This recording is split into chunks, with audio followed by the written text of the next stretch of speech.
With the advancements in vehicle materials, components, and electronics, many OEMs want to ensure a vehicle's functionality and safety following a collision event.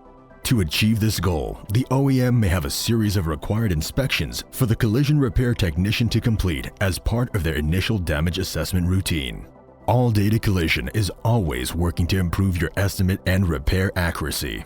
To facilitate your research process, we have gathered the OEM inspections required after a collision under an easy-to-access grouping within the vehicle's repair procedures. Simply select your vehicle, navigate to Body and Frame from the Vehicle page. Then, select Repairs and Inspections required after a collision.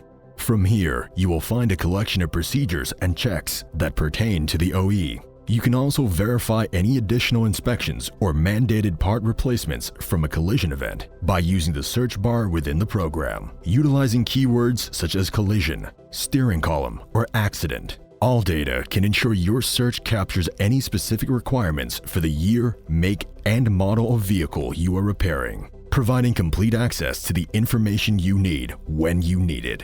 Want to learn more about All Data Collision? Contact us today.